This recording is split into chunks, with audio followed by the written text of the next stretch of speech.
Nice. Resident Evil 3 datamine uncovers curious references to Nintendo Switch. Oh. Now, Will, question before I get into the article. Yes. You're going to play this game. I'm going to try to. Did you play the demo? I did not. I didn't have the even- demo. I haven't played it yet. It snuck out. I didn't even know it was I happening. know. I know. I'm going to try to sneak it in this weekend. Can you still get it? I think so. I'll try to get it Yeah. when we're talking here.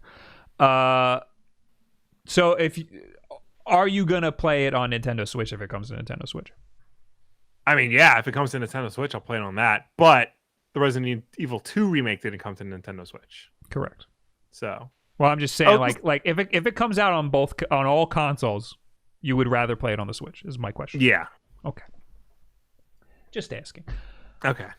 Last week, players on the PlayStation 4 and the old Xbox One were treated to a demo of the upcoming Resident Evil 3 remake, which is following in the recent Resident Evil 2 remake's footsteps by skipping Switch. Curiously, the data miner has reportedly discovered a number of references to the Nintendo Switch within the demo's code. A modder going by the name of Fluffy Quack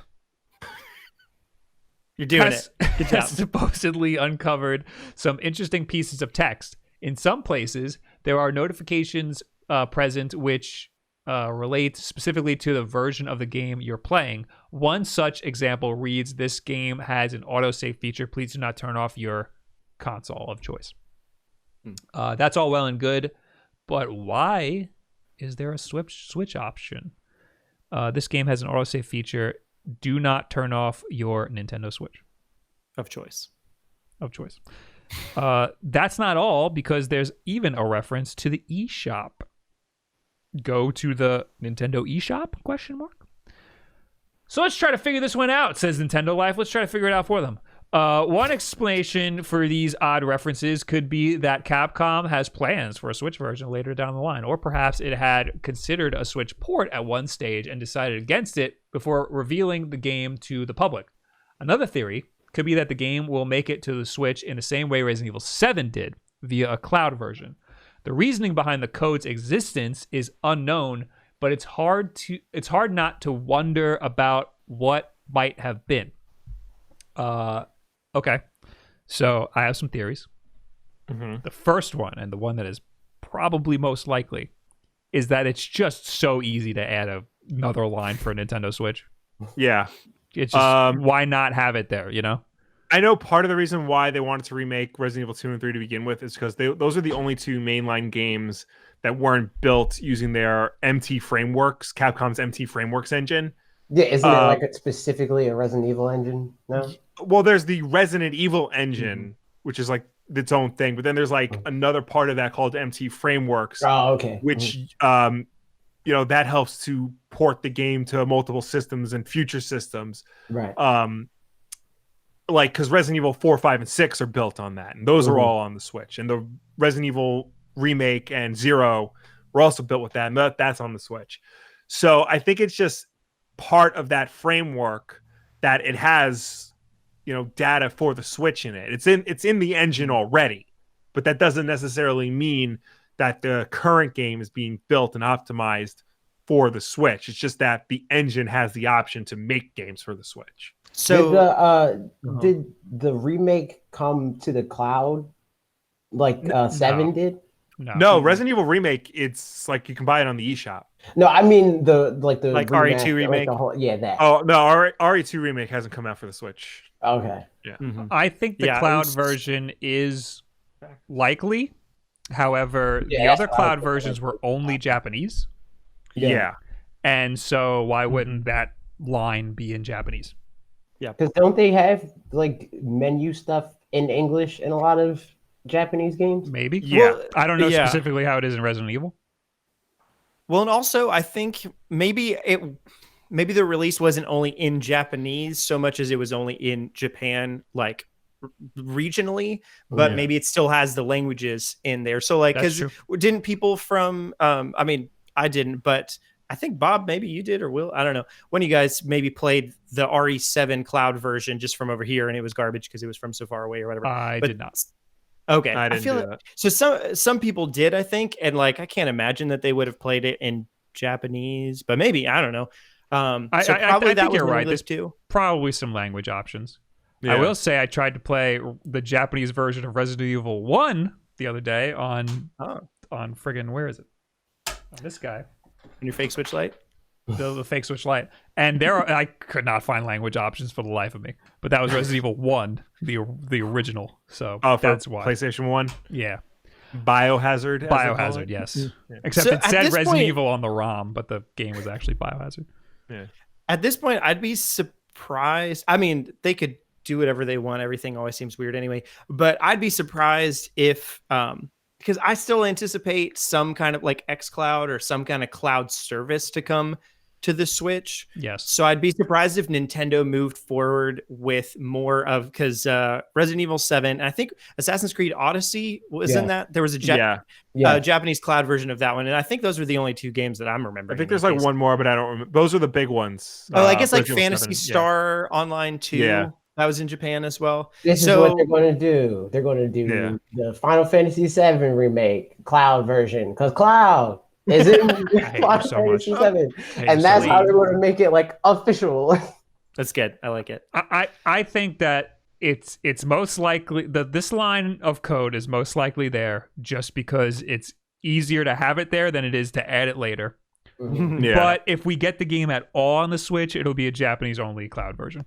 Well, I remember when Resident Evil 2 came out, there were articles written about how like the optimization of it, like the way you can tune the graphics was very scalable. Like you can scale the whole thing down basically until it looked like the PS2 version in order to get it working on your system.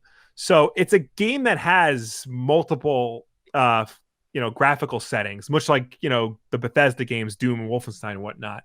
So I feel like if they worked on it and they tweaked the settings enough, they could get it running on a system comparable to Switch. They That said- absolutely could. But At this point, I think Capcom that- is not. Yeah, They're Capcom on they're Switch. lacking real hard for the Switch.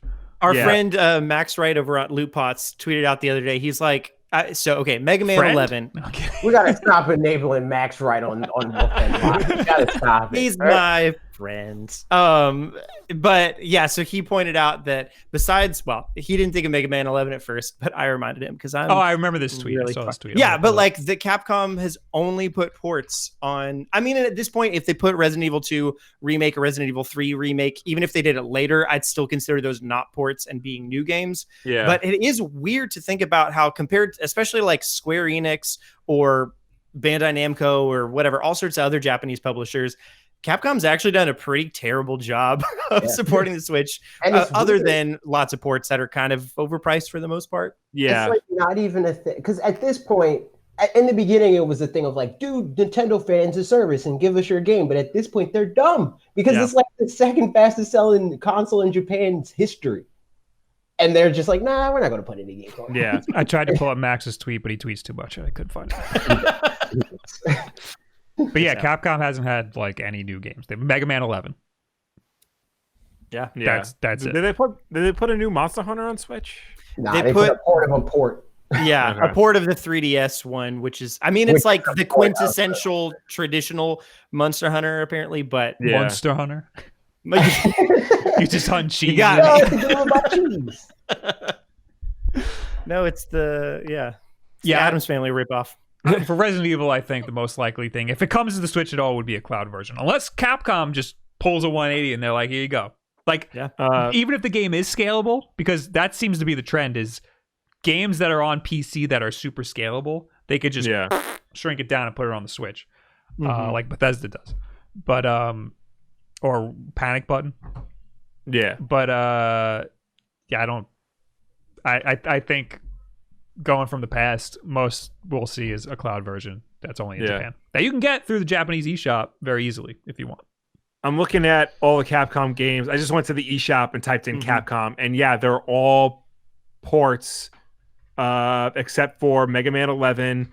Dragon Quest Generations Ultimate a new game, or was that a port? Wait, what did you say? Monster sure? Hunter Generations Ultimate. A Monster Hunter. You said Generation. Dragon Yeah, Quest. that's the one. That's the. You said Dragon that's Quest. Yeah, I Dragon was Quest. like, It's all weeb games.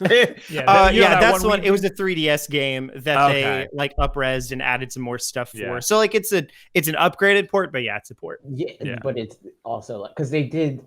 It was Monster Hunter 4 or whatever, and then they did Monster Hunter 4 Cross or whatever, and then they ported that version specific to Switch. And then there's Ultra Street Fighter 2, the Final Challengers, which is basically just another version of Street Fighter 2. Forgot about that. But then there's also that's a new game. But why would you get it? Yeah, it's like a new game. When you can get new in quotes, why would you get it? We can get the Street Fighter 30th Anniversary Collection, which has every version of Street Fighter 2. Yep. I got one of those. I feel like too that was for a like video. I a. forgot which one. Yeah. Because that was the one that came out pretty early in the Switch's life Yeah, cycle. like, I'm pretty sure. And it like had the gyro stuff and it was bad. And Ultra Street Fighter 2 was like the first version that came out on Switch, and then they put out the Anniversary Edition, which came with every version of Street Fighter 1, 2, and 3. I got Ultra Street Fighter 2. I think it was because it was cheaper. Yeah. There's also Dragon's Dogma Dark Arisen. Mm-hmm. That's a port, right? yeah, it's like I think 2012. It's kind of like Skyrim type age a little bit later. I bought it because it was on sale one day, and I still haven't started it because I have a huge backlog. What I'll never understand is why because you can get the Devil May Cry trilogy on every platform, but on the Switch, you have to buy them individually, and they release them like months apart from each other. Yeah. Switch tax, man. I do want to try Devil May Cry 3 on Switch because apparently like they redid a whole bunch of stuff. That's the only reason I can think, other than them just quote unquote taking advantage of the Switch user base. That's the only reason I can think of them why they would have split them up, is so that they could set that one up to be different. But it's 1,000% to take advantage. Yeah. You got something like that they could have easily just patched into the regular version. Absolutely.